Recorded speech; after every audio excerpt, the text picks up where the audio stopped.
அந்த அடிப்படையான விஷயமே தெரியாம நீங்க வாசியோக பயிற்சி செய்ய முடியாது. வாசி மந்திரம் அப்படின்றது ஒவ்வொரு மனிதனுக்கும் ஒரே மந்திரம் கிடையாது. இதை வாங்கியிருக்கேன், நல்லபடியா நான் இந்த வாசி மந்திரத்தை சொல்லணும் அப்படின்ற ஒரு எண்ணமாவது உங்களுக்கு வருன்றதுனாலதான் அதிகம், நம்ம உடலுக்கு ஆயுளும் அதிகம். இப்ப நல்லா தெரிஞ்சுக்கோங்க, சுருமண நாடி மேல் நோக்கி எழ எழ எழ நம்ம உடலுக்கு ஆரோக்கியம் அதிகமானா, நம்ம உயிருக்கு ஆயுளும் அதிகமானா, நம்ம திரும்ப பிறக்கக்கூடிய அந்த நேரங்கள் காலங்கள் வழியா வெளியில வரும். அப்புறம் உடம்புல இருந்தும் வெளியில வரும், மூக்கு வழியாவும் அது வெளியில வரும். அந்த காத்து வந்து அந்த அசைவுக்கு ஏற்ப செயல்பட்டுக்கிட்டே இருக்கும் அந்த இடத்துல. இப்போ ஒரு காத்து வந்து ஐயா, நம்ம கிட்ட அன்பர்கள் நிறைய பேர் வந்து கால் பண்ணி பேசும் பொழுது எல்லாமே டீட்டெயிலா விசாரிச்சுக்கிறாங்க. ஆனா கடைசியில வந்து அந்த வாசி மந்திரத்துக்கு நம்ம கட்டணம் அப்படின்னு சொல்லும் பொழுது அது வந்து எதுக்கு கட்டணம் அப்படின்ற மாதிரி அவங்க நினைக்கிறாங்க ஐயா. அதாவது எதுக்கு நம்ம இந்த வழியா சொல்லக்கூடிய இந்த வாசியோக பயிற்சிக்கு எதுக்கு நம்ம கட்டணம் தரணும், அந்த மாதிரி அவங்க நினைக்கிறாங்க ஐயா. அதை பத்தி கொஞ்சம் விளக்குங்க ஐயா. வாசி மந்திரத்துக்கு ஏன்யா வாசியோகம், அகத்தியர் வாசியோகம் சேனல்ல ஏன் கட்டணம் வாங்குறீங்க அப்படின்னு நிறைய பேர் கேட்குறாங்க. இது நல்லா தெரிஞ்சுக்கோங்க. வாசி மந்திரம் அப்படின்றது ஒருத்தர் வாசியோக பயிற்சி பண்றதுக்கு இருக்கக்கூடிய அடிப்படையான விஷயம். அந்த அடிப்படையான விஷயமே தெரியாம நீங்க வாசியோக பயிற்சி செய்ய முடியாது. வாசி மந்திரம் அப்படின்றது ஒவ்வொரு மனிதனுக்கும் ஒரே மந்திரம் கிடையாது. இது நல்லா தெரிஞ்சுக்கோங்க. ஒரே மந்திரம் தான் வாசி மந்திரம் அப்படின்றது கிடையாது. ஒவ்வொரு மனிதனுக்கும் ஒவ்வொரு மந்திரம். அந்த மனிதனுடைய மந்திரம் வந்து அவன் தெரிஞ்சுக்கணும் அப்படின்னா, முன்னாடி இருக்கக்கூடிய சித்தர் மகான்கள் இருக்கக்கூடிய காலகட்டத்துல அவன் என்ன பண்ணுவான் தெரியுங்களா? அந்த சித்தர் மகான்கள் பின்னாடியே தன்னுடைய வாழ்நாள் ஃபுல்லா செலவழிப்பான். அந்த சித்தர் மகான்கள் என்ன சொல்லுவாங்க, ஒரு ஊர்ல இருந்து இன்னொரு ஊருக்கு போவாங்க. அந்த ஊருக்கு போனதுக்கு அப்புறம் அவங்க என்ன பண்ணுவாங்கன்னா ஒரு குடில்ல தங்குவாங்க. இல்லாட்டி அங்க இருக்கிற சத்திரத்துல தங்குவாங்க. அவங்களுக்கு சாப்பிடறதுக்கு சாப்பாடு இருக்காது. அவங்க கூட போற சிஷ்யர்கள் எல்லாம் ஊருக்குள்ள போய் பிச்சை எடுத்துட்டு வந்து அந்த சாப்பாடை சிஷ்யருக்கு கொடுத்து, குருமாருக்கு கொடுத்து, அந்த குரு சாப்பிட்டதுக்கு அப்புறம் மிச்சம் இருக்கிறது தான் சிஷ்யர்கள் எல்லாம் சாப்பிடுவாங்க. இந்த மாதிரி இந்த காலகட்டத்துல வாசியோகம்னா என்னன்னு தெரியாது. அந்த வாசி யோகத்தையும் நாங்க சொல்லி கொடுக்குறோம். அவங்களுடைய வாசி மந்திரத்தையும் அவங்க அலக்களிக்காம காசை கொடுத்துதான் அவங்க வாங்கணும் அப்படின்னு அகத்திய மகான் சொன்னதாலதான் நாங்க இவ்வளவுலாம் இவங்களை அலக்களிக்கிறது இல்லை. எங்களுக்கு வந்து குரு சிஷ்யாலோட சேவையை செஞ்சுட்டு நீங்க வாசி மந்திரத்தை வாங்கிக்கோங்கலாம் நாங்க சொல்றது இல்லை, அந்த காலத்துல இருந்தா மாதிரி. அதனால அந்த காலத்துல சிஷ்யால் குருவுடைய கடைசி காலகட்டத்து வரைக்கும் சிஷ்யால் நல்ல வேலை செஞ்சு நம்பிக்கைக்கு பாத்திரமா இருக்கும் போதுதான் இந்த வாசி மந்திரத்தை அந்த சிஷ்யாளுக்கு அந்த குரு வந்து உபதேசம் பண்ணுவாரு. இது நல்லா தெரிஞ்சுக்கோங்க. அது வரைக்கும் இந்த வாசி மந்திரத்தை சிஷ்யாளுக்கு சொல்ல மாட்டாரு. அப்ப அந்த காலகட்டம் வரைக்கும் நான் உங்களை அலக்களிக்கல எந்த சிஷ்யாலையும். உங்களுக்கு வாசி மந்திரம் வேணும், இதுதான் முறை அப்படின்னு சொல்லி கொடுத்து அந்த முறைக்கு ஏற்ப நீங்க உங்களுடைய கட்டணத்தை நீங்க கொடுத்த உடனே உங்களுக்கு வாசி மந்திரத்தை கொடுக்குறோம். அதே மாதிரி சும்மா கொடுத்த மாடை தான் பல்லு பிடிச்சி பார்ப்பாங்க. காசு கொடுத்து வாங்குற மாடை பல்லு பிடிச்சிலாம் பார்க்க மாட்டாங்க. நல்லபடியா அந்த காசு கொடுத்தா, ஐயோ காசு கொடுத்துருக்கோம், அந்த மாடை நல்லா பராமரிக்கணும் அப்படின்னு நினைச்சு அவங்க பராமரிச்சுக்கிட்டே இருப்பாங்க. அதனால காசுன்னு ஒரு விஷயம்தான் இந்த உலகத்திலேயே பயணிக்குது. எல்லா விஷயத்துக்கும் காசுதான். ஒரு கற்பூரம் ஏத்தணும்னா கூட ஒரு கோயிலுக்கு போய் ₹1 காசு இல்லாம நீங்க கற்பூரம் ஏத்த முடியாது. ஐயா நான் கோயிலுக்கு வந்திருக்கேன், நீங்க கோயிலுக்கு பக்கத்துல கடை வச்சிருக்கீங்க, ஐயா எனக்கு கொஞ்சம் ஃப்ரீயா கற்பூரம் கொடுங்க, நான் போய் கடவுளுக்கு கற்பூரம் ஏத்த போறேன், அது நீங்க ஃப்ரீயா கொடுங்க அப்படின்னு சொன்னாலும் யாரும் கொடுக்க மாட்டாங்க. இது நல்லா தெரிஞ்சுக்கோங்க. கண்டிப்பா காசு கொடுத்தாதான் கற்பூரமும் கிடைக்கும். இங்க எல்லாமே காசுதான். அதனாலதான் உங்க வாசி மந்திரத்தை நீங்க காசு கொடுத்து வாங்கினாதான் நீங்க நல்லபடியா உட்காந்து வாசியோக பயிற்சி பண்ணுவீங்க. இல்லைன்னா வாசி மந்திரத்தையாவது நீங்க ஜபம் பண்ணுவீங்க. ஐயோ நான் இந்த காசு கொடுத்துதான் நான் இந்த வாசி மந்திரத்தை வாங்கியிருக்கேன், நல்லபடியா நான் இந்த வாசி மந்திரத்தை சொல்லணும் அப்படின்ற ஒரு எண்ணமாவது உங்களுக்கு வருன்றதுனாலதான் எல்லாருக்கும் வாசி மந்திரத்தை காசு கொடுத்தாதான் நாங்க வாசி மந்திரத்தை தீட்சை பண்ணி தருவோம் அப்படின்னு வாசி மந்திரத்துக்கு எல்லாரும் ஒரு இன்ட்ரெஸ்ட் காட்டணும்ன்றதுக்காகத்தான் இந்த கட்டணத்தையே நாங்க வச்சிருக்கோம். இதை நல்லா தெரிஞ்சுக்கோங்க. ஒரு குருமார் வந்து குருமாருடைய கடைசி காலத்துலதான் அந்த உண்மையான சிஷியனுக்கு உபதேசம் பண்ணக்கூடிய இந்த வாசி மந்திரத்தை நீங்க காசு கொடுத்து நல்லபடியா உபதேசம் பண்ணி வாசி மந்திரத்தை வாங்கிக்கிறீங்க. அந்த காசு கொடுத்ததுனால நீங்க ஒரு 10 நாளைக்காவது அந்த வாசி மந்திரத்தை சொல்லுவீங்க. அது சொல்ல சொல்ல அந்த வாசி மந்திரமே உங்களை நல்லபடியா வழி நடத்திரும். அப்படின்றதுனாலதான் நாங்க எல்லாருக்கும் வாசி மந்திரத்துக்கு கட்டணத்தை வச்சிருக்கோம் ஐயா. ஐயா ரொம்ப தெளிவான விளக்குங்க ஐயா. ஐயா நம்ம லைவ் செஷன்ஸ்லயும் சரி, நம்ம பிற வீடியோக்கள்லயும் சரி, நீங்க எப்பவுமே சொல்லியிருக்கீங்க வாசியோக பயிற்சி வந்து ஒரே இடத்துல செய்யணும், ஒரே நேரத்துல செய்யணும் அப்படின்ற மாதிரி சொல்லியிருக்கீங்க ஐயா. ஏன் வந்து ஒரே இடத்துல ஒரே நேரத்துல செய்யணுங்க ஐயா? அதனுடைய முக்கியத்துவம் பத்தி கொஞ்சம் சொல்லுங்க ஐயா. இந்த வாசியோக பயிற்சிய நாங்க நிறைய தடவை சொல்லியிருக்கோம். உங்க வீட்லயே ஒரு இடத்துலதான் ஒரே நேரம் செய்யணும்னு சொல்லியிருக்கோம். இன்னைக்கு காலையில 8 மணிக்கு செஞ்சா மறுநாள் காலையிலயும் 8 மணிக்கு கரெக்டா அதே இடத்துல செய்யணும். ஏன் இதை செய்யணும் அப்படின்னு நாங்க சொல்றோம்னா, நீங்க சொல்றீங்கல்ல அந்த வாசிய 10ஆம் வாசல்ல ஊதுறீங்கல்ல, அப்ப ஊதும் போது அந்த காத்து வந்து சிரசை நோக்கி பயணிச்சு அந்த காத்துடைய ஒளி அதாகப்பட்டது நீங்க வாசி மந்திரத்துக்கு ஒரு ரிதம் இருக்கும். அந்த ரிதமுக்கு ஏற்ப நீங்க ஊதுவீங்க. அந்த ஒளி வந்து காதுகள் வழியா வெளியில வரும், அப்புறம் உடம்புல இருந்தும் வெளியில வரும், மூக்கு வழியாவும் அது வெளியில வரும். அந்த காத்து வந்து அந்த அசைவுக்கு ஏற்ப செயல்பட்டுக்கிட்டே இருக்கும் அந்த இடத்துல. இப்போ ஒரு காத்து வந்து ஒரு ஊதுபத்தி ஏத்துனா அந்த நறுமணம் அந்த வீட்டுக்குள்ள அந்த பூஜை அறையில எவ்வளவு நேரம் நிக்குது? அந்த காத்து அந்த நறுமணம் இருந்துட்டே இருக்குல்ல. அது மாதிரி நீங்க 10ஆம் வாசல்ல ஊதக்கூடிய அந்த காத்து கொஞ்சம் கொஞ்சமா அந்த இடத்துல இருந்துகிட்டே இருக்கும். ஒரே இடத்துல நீங்க திரும்பவும் ஊதுவீங்க.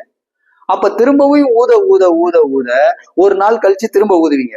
அப்பயும் அந்த காத்து இருக்கும். கொஞ்சம் எல்லா காத்தும் வெளியில போயிடாது. பூஜை அறையில இருந்து நம்ம பூஜை அறையில இருந்து எல்லா காத்தும் வெளியில போயிடாது.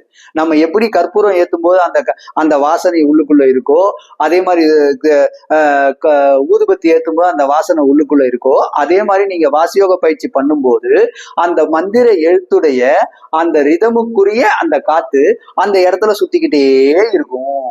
அப்படி சுத்தும் போது அந்த காத்துக்குள்ள உங்களுடைய குலதெய்வமான மூதாதையருடைய சுவாசமும் அதுல இணைஞ்சிருக்கும். அப்படி இணைக்கப்பட்ட அந்த மூதாதையரோட சுவாசமான அந்த குலதெய்வ காத்து அதே இடத்துல சுத்த அதே இடத்துல இருந்துகிட்டே இருக்கும். அந்த குலதெய்வம் தான் குலதெய்வ காத்து ஒரு காத்தோடு சேர்ந்து கொஞ்சம் கொஞ்சமா நீங்க ஊத ஊத அதே இடத்துல அதே நேரத்துல நீங்க ஊத ஊத அந்த காத்து கொஞ்சம் கொஞ்சமா உங்களை மேல்நிலை அடைய வைக்கும் வாசியில.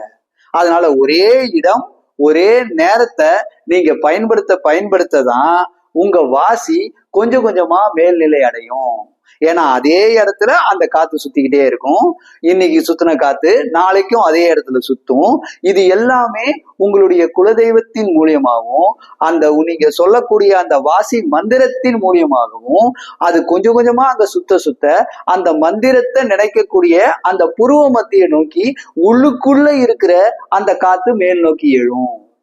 இதுதான் டெக்னிக். அதனாலதான் வந்து வாசியோக பயிற்சி ஒரே நேரம் செய்யணும், ஒரே இடத்துல செய்யணும். அப்படி செய்ய செய்ய செய்ய செய்ய அந்த உடலும் பக்குவப்படும். புருவ மத்தியில நினைக்க அந்த புருவ மத்தியில இருக்கக்கூடிய அந்த எழுத்தை நோக்கி உங்களுடைய உயிர் கொஞ்சம் கொஞ்சமா மேல் நோக்கி எழும். அப்படி புருவ மத்தியை நோக்கி எழும்போது நீங்க மூக்குல சுவாசம் கட்டாயி புருவ மத்தியில மேல் நோக்கி எழ அந்த வாசி சிரசுக்குள்ள போய் ஒடுங்கும். இதுதான் உண்மையான விஷயம். மூக்கை விட மேலிடம் தான் புருவ மத்தி.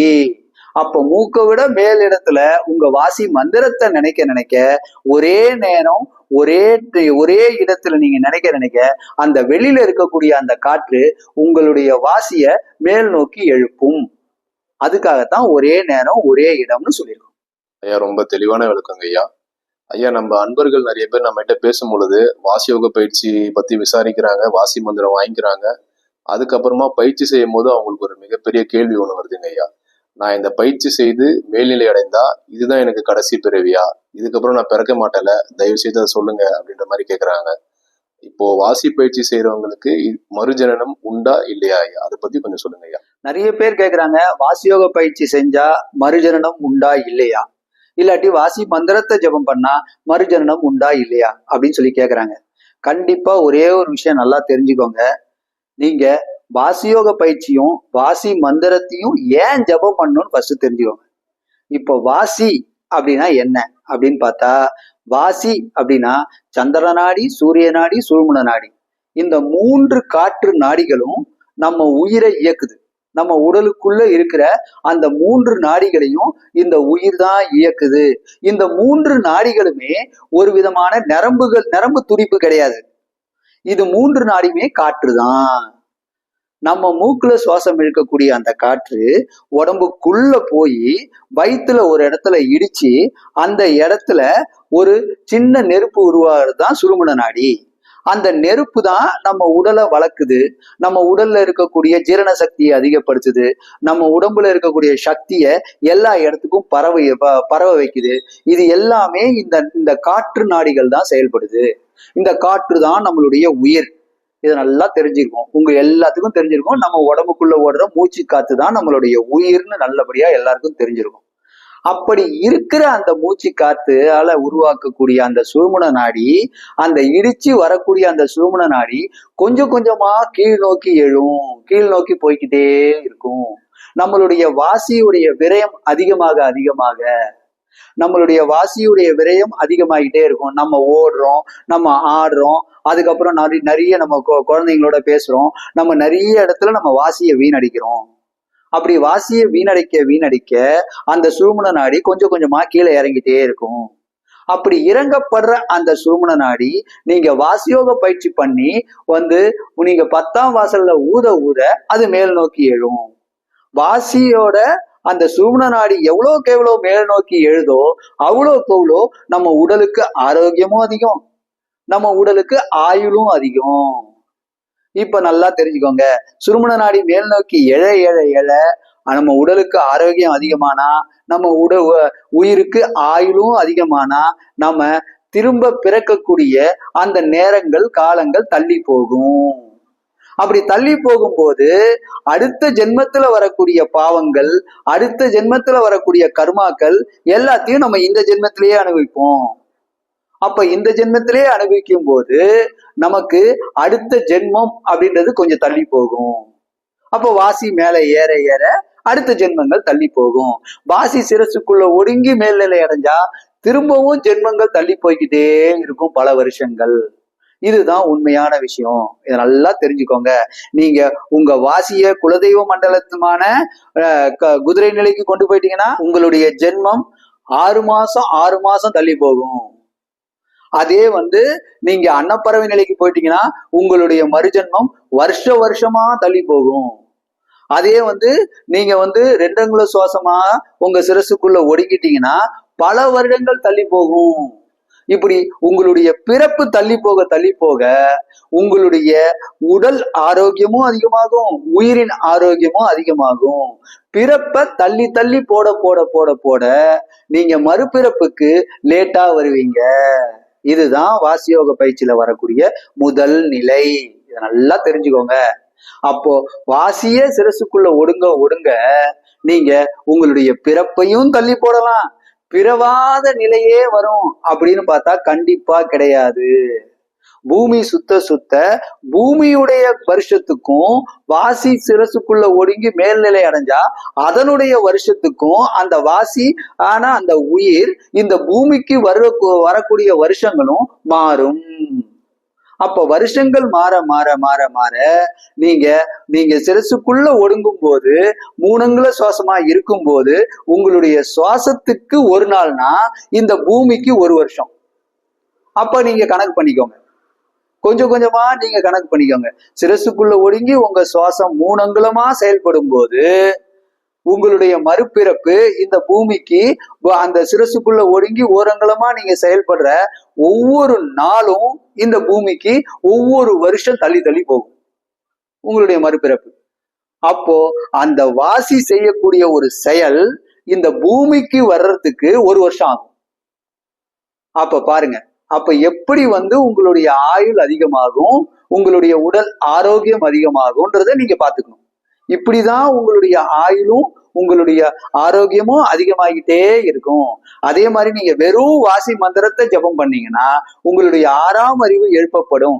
யாருக்கு 6ஆம் அறிவு எழுப்பப்படுதோ அடுத்த பிறவியும் 6ஆம் அறிவை நோக்கியே பயணிக்கும். இப்ப வாசி மந்திரம் சொன்னீங்கன்னா 6ஆம் அறிவு எழுப்பப்படும். அப்ப அடுத்த பிறவி நீங்க 5ஆம் அறிவு பிறவியா பிறந்து பல பிறவிகள் எடுத்துதான் நீங்க 6ஆம் அறிவுக்கு வரணும். அப்படி வராம அடுத்த பிறவி நீங்க இறக்குறதுக்கு முன்னாடியே வாசி மந்திரத்தை ஜபம் பண்ணிட்டே இருந்தாலும், வாசியோக பயிற்சி பண்ணி வாசிய சிரசுக்குள்ள ஒடுங்காம வாசி மந்திரத்தை நீங்க ஜபம் பண்ணிக்கிட்டே இருக்கீங்க. அப்படி ஜபம் பண்ணிக்கிட்டே இருந்தாலும் நீங்க அடுத்த பிறவியும் மனித பிறவி தான் எடுப்பீங்க. அப்போ மனித பிறவி எடுக்கும்போது உங்களுக்கு நிறைய நல்வினைகளா நடக்கும். அப்ப நீங்க இப்ப சாதிக்கணும்னு நினைச்ச எல்லா விஷயத்தையும் பல மடங்கு அதிகமா நீங்க அடுத்த ஜென்மத்துல சாதிப்பீங்க. இதுதான் உண்மையான விஷயம். இதை நல்லா தெரிஞ்சுக்கோங்க. அடுத்த பிறவி மனித பிறவி வேணும்னாலும் நீங்க வாசி மந்திரத்தை ஜெபம் பண்ணணும். அடுத்த பிறவியே வேண்டாம், பிறவியை தள்ளி போடணும்னாலும் வாசியோக பயிற்சி பண்ணி வாசிய சிரசுக்குள்ள ஒடுங்கணும். இது ரெண்டுமே செஞ்சா மட்டும்தான், இந்த வாசியோக பயிற்சியில மட்டும்தான் இது ரெண்டுமே சாத்தியம். வேற எதுலையுமே இந்த சாத்தியம் கிடையாது. அப்ப நீங்க பிறவாத நிலையும் தள்ளி, உங்க பிறப்பை தள்ளி போடணும்னாலும் வாசியோக பயிற்சி பண்ணணும். நீங்க அடுத்த பிறவி மனிதனா பிறக்கணும்னாலும் வாசி மந்திரத்தை ஜெபம் பண்ணணும். இது ரெண்டுத்தையும் செஞ்சா மட்டும்தான் நீங்க மேல்நிலை அடைய முடியும் ஐயா. இதுல நிறைய பேர் சொல்லுவாங்க, எப்படின்னா நீங்க சித்தர்கள் கிட்ட இருந்து சாபத்தை வாங்கிடாதீங்க, சித்தர்கள் சாபம் கிட்ட நடந்துரும், அப்படி இப்படின்னு நிறைய சொல்லுவாங்க. இதெல்லாம் நல்லா தெரிஞ்சுக்கோங்க. வாசியோக பயிற்சி பண்றவங்க, வாசியில மேல்நிலை அடைஞ்சவங்க யாருமே சாபத்தை கொடுக்க மாட்டாங்க. ஆனா எல்லாம் சொல்லுவாங்க, சித்தர்கள் சாபம் கொடுத்தாங்க, இப்படி நடந்துரும், அப்படி நடந்துருச்சு, இப்படி நடந்துருச்சு, எல்லாம் கதைகள் தான். எதுவுமே உண்மை கிடையாது. எந்த சித்தர் மகான்களும் யாருக்கும் சாபம் கொடுக்க மாட்டாங்க. ஏன்னா அவங்களுக்கு தெரியும், ஆக்சுவலா அரியும் சிவனும் ஒண்ணு அப்படின்றது சரியான பழமொழி கிடையாது. அரி அப்படின்னா உடனே விஷ்ணு சொல்லிடுவாங்க, அது கிடையாது. ஆக்சுவலா அந்த காலத்துல சொல்லப்பட்ட ஒரு விஷயம், எப்பொழுதும் குளிர்ச்சியா வச்சுட்டு பயன்படுவாங்க. அதே மாதிரி சிவலிங்கத்தோட தலைப்பகுதியில ஒரு சந்திரனை வரைஞ்சிருப்பாங்க. அந்த சந்திரன் ஏன் வரைஞ்சிருக்காங்க அப்படின்னு பார்த்தா, சந்திரன் அப்படின்னா சந்திர நாடி, அது குளுமையான நாடி. அப்போ சிவன் தலையில எப்பொழுதும் ஹீட் ஆகுது அப்படின்னா எதனால ஹீட் ஆகுது அப்படின்னு பார்த்தா, வாசியோக பயிற்சி பண்ணி சிரசுக்குள்ள உங்களுடைய வாசியை ஒடுக்கும் போது உங்க உடம்புல இருக்கக்கூடிய, வயிற்றுல இருக்கக்கூடிய